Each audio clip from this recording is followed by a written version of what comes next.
None of us can control what this storm will ultimately look like, but each of us can get prepared. Be ready to stay home for a few days, potentially without power, and know that we are taking this storm seriously and we will do everything we can to keep you safe.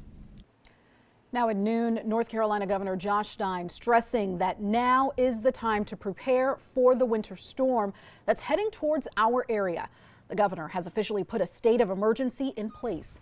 Thank you for joining us at noon. I'm Naya Hardin. And I'm Carolyn Serta. Now, during this news conference just moments ago, Governor Stein said that the biggest concerns are going to be power outages and dangerous road conditions. He highlighted what storm preparations are underway across the state right now.